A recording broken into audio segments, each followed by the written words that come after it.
If you're interacting with a narcissist, the first thing you must understand is that they are not engaging with you in the usual way.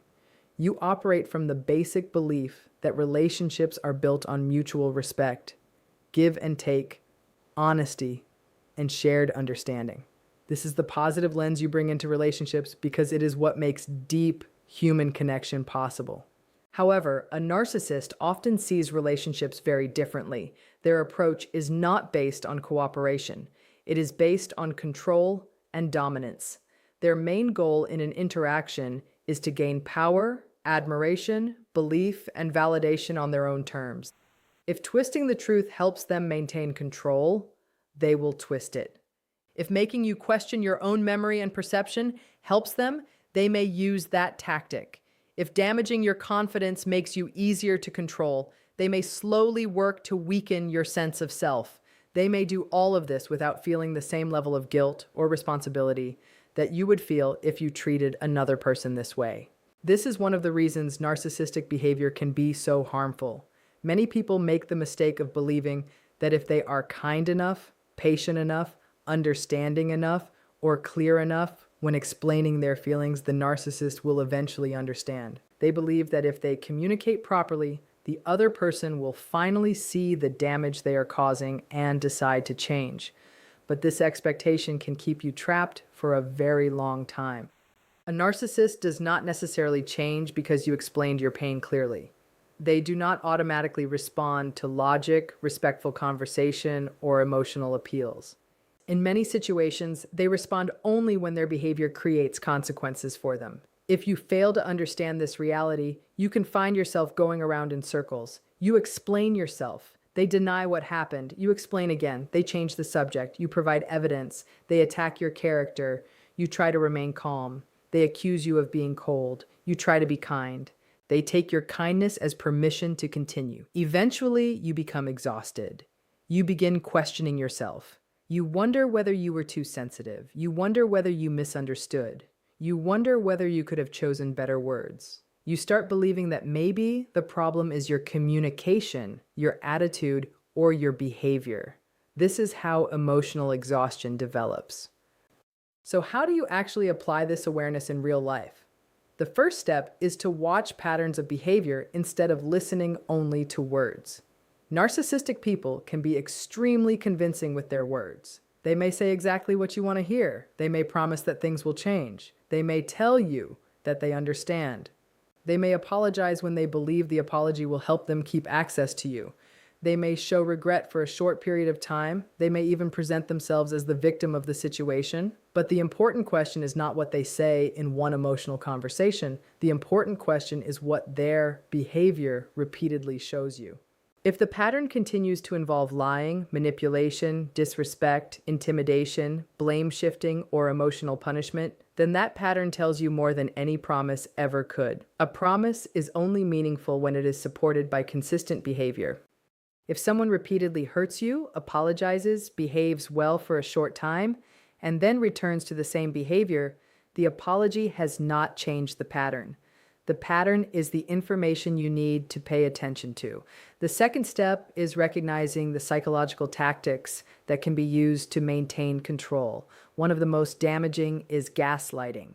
Gaslighting can cause you to lose trust in your own memory, judgment, and perception. A person may deny saying something even when you clearly remember it. They may change the details of an event. They may tell you that you misunderstood. They may insist that you are remembering things incorrectly. They may take something they previously admitted and suddenly claim it never happened. Over time, these repeated arguments can make you question yourself. You may start thinking that perhaps you really are confused. Maybe you really are too emotional. Maybe you really did misunderstand what happened. This is why it is important to pay attention to consistent facts and patterns rather than getting trapped in endless arguments about every individual detail.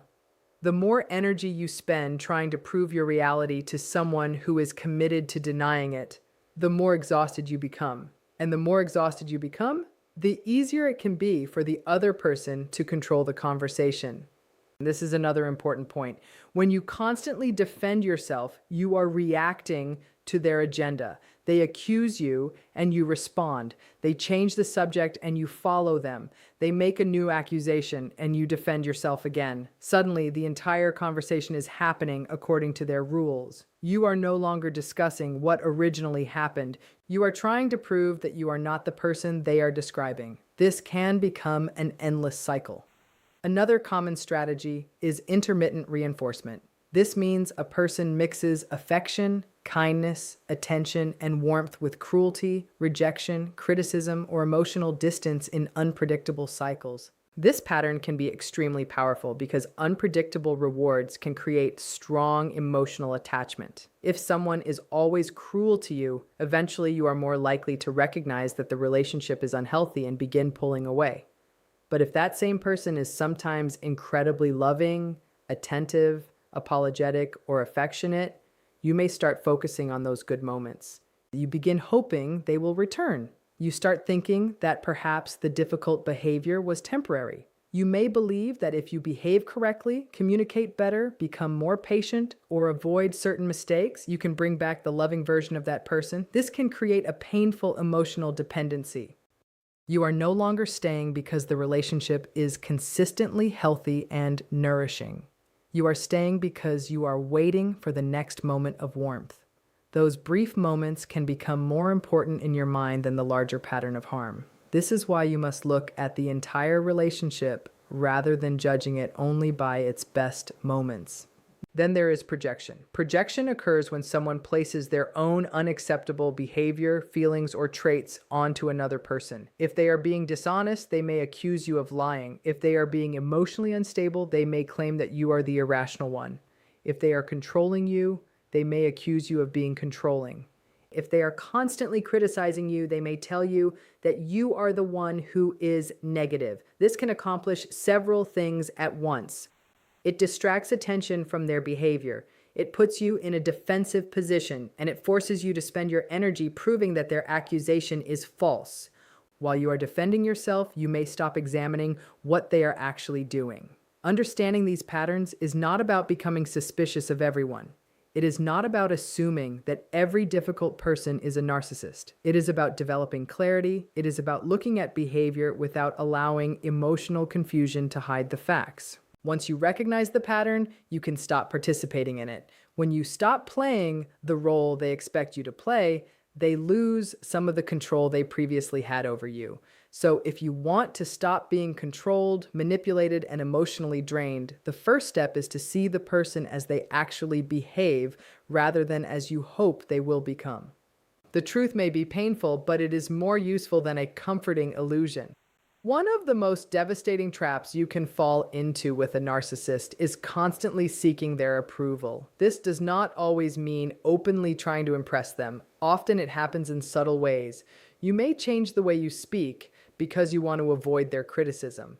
You may carefully choose every word because you are afraid of upsetting them. You may work harder and harder because you want them to finally acknowledge your effort. You may become extremely patient because you hope they will appreciate your patience. You may keep proving your loyalty because you want them to stop questioning you. You may keep giving chances because you believe that one more chance will finally make them understand your value. This trap is easy to fall into because human beings naturally want connection. When we invest time, effort, love, and energy into a relationship, we normally expect some form of recognition in return. We expect that if we are loyal, the other person will appreciate our loyalty. If we communicate honestly, we expect them to listen. If we make an effort to understand them, we expect them to make an effort to understand us. If we admit our mistakes, we expect them to be willing to admit theirs. But a narcissistic relationship may not operate according to that kind of mutual exchange. The more you change yourself to avoid their disapproval, the more they may see your behavior as proof that they have influence over you. Every time you bend yourself into a different shape to keep them happy, you may be giving more power to their approval. Every time you wait for them to validate your worth, you are allowing their opinion to become the measure of how you see yourself. This is why the search for approval can become so exhausting. You believe there must be a perfect combination of words and actions that will finally make them understand your value. But the standard keeps moving. The moment you think you have done enough, another problem appears. You become more patient, and they demand more patience. You explain yourself more carefully, and they find another reason to question you.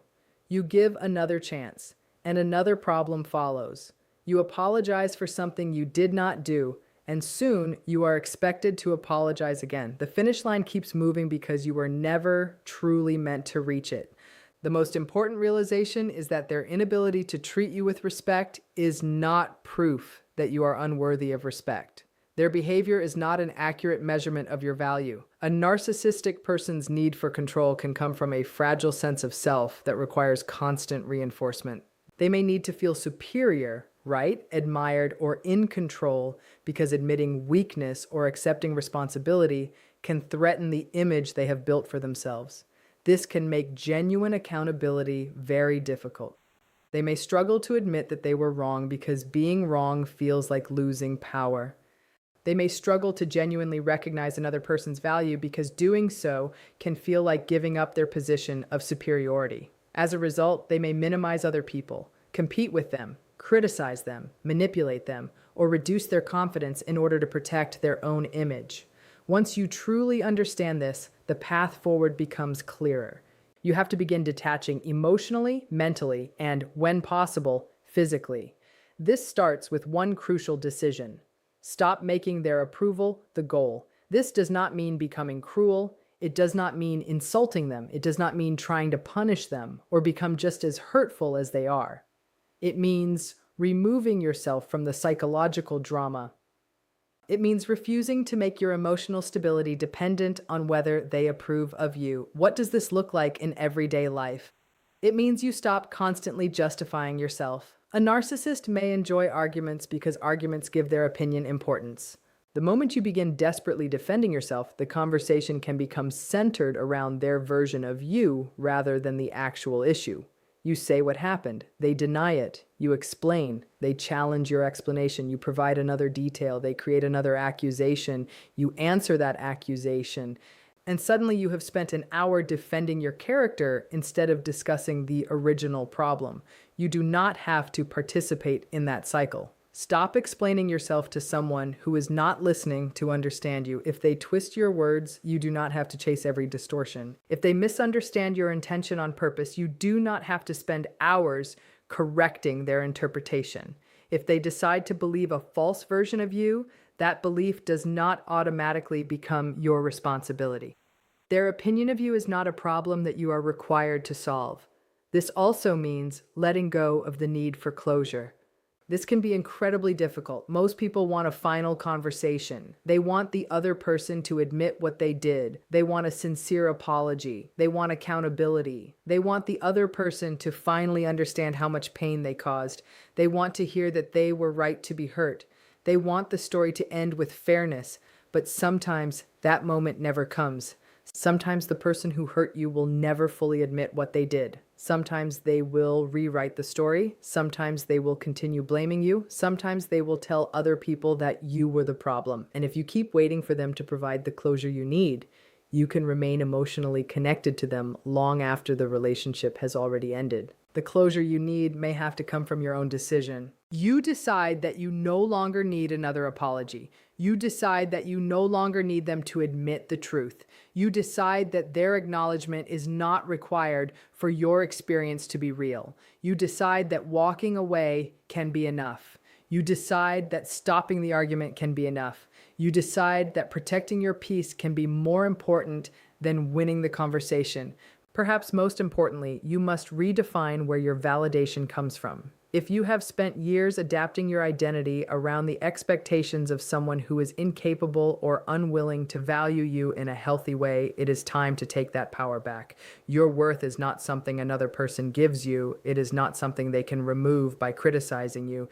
It is not something that disappears because they refuse to acknowledge it. You have to learn to recognize your own value without waiting for another person to confirm it.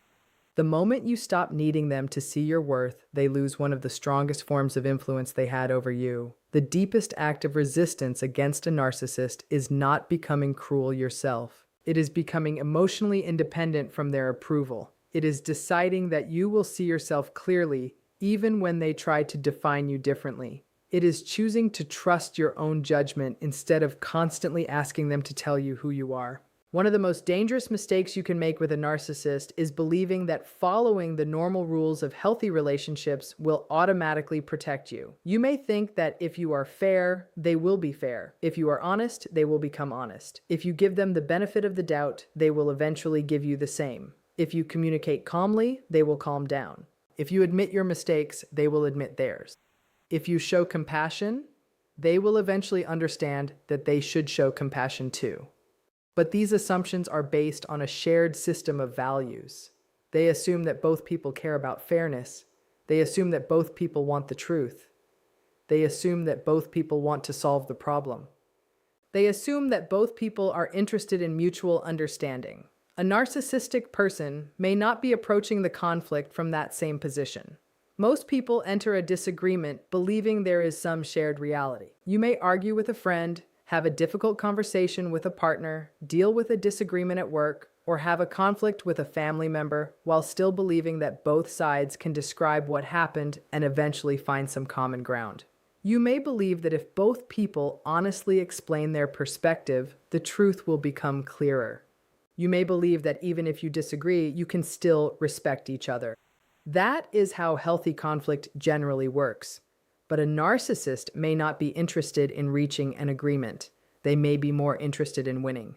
And winning, in this situation, does not necessarily mean proving that their facts are correct.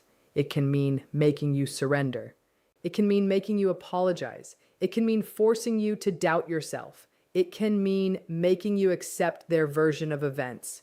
It can mean getting you so emotionally exhausted that you eventually agree just to make the conflict stop. This is why trying to win every argument can become a trap. You may enter the conversation thinking you are trying to solve a problem. They may enter the conversation trying to establish control. Those are two completely different objectives. You are looking for understanding. They may be looking for submission. You are trying to explain what happened. They may be trying to determine who has power. You are trying to reach a solution. They may be trying to make sure they do not have to accept responsibility. Once you understand this difference, many confusing interactions begin to make more sense. You stop asking why the conversation never reaches a reasonable conclusion. You stop wondering why your carefully explained feelings do not produce empathy. You stop assuming that one perfect explanation will finally make everything clear. Instead, you begin looking at the behavior as a pattern. You recognize that some conversations are not actually designed to reach mutual understanding. And when you recognize that,